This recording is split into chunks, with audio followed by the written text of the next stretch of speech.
نبی پاک صلی اللہ علیہ وسلم نے فرمایا جب کوئی بندہ توبہ کرتا ہے نا، ہم توبہ کا رٹا لگاتے ہیں، یا اللہ میری توبہ یا اللہ۔ اور توبہ کا تو مطلب یہ ہے کہ پچھلے گناہوں سے پکی توبہ، آج کے بعد یہ غلطی نہ کرنے کا پکا وعدہ۔ تو نے ساری شب برات رو کے گزاری ہے، بتا سویرے جھوٹ جوڑنے کا ارادہ ہے تیرا؟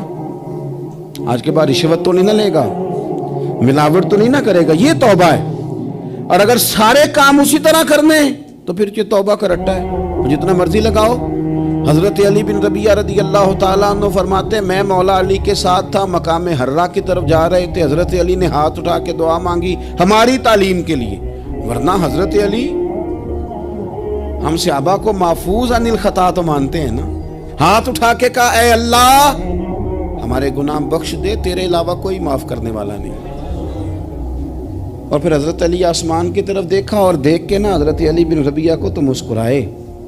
حضرت علی بن ربیعہ کہنے لگے حضور مسکرائے کیوں ہو؟ فرمانے لگے ایک دن میں حضور کے ساتھ اسی طرح آیا تھا، اسی طرح حضور نے دعا فرمائی تھی ہماری تعلیم کے لیے، اور پھر حضور مجھے دیکھ کے مسکرائے تھے اور فرمایا جب کوئی بندہ رب کی بارگاہ میں اس طرح استغفار کرتا ہے تو رب مسکراتا ہے، اور مسکرا کے فرماتا دیکھ لو میرے بندوں کو پتا ہے کہ میرے علاوہ معاف کرنے والا کوئی نہیں، انہیں پتا ہے، تم اس کی بارگاہ میں رجوع تو لاؤ، آؤ تو صحیح دو آنسو لے کر۔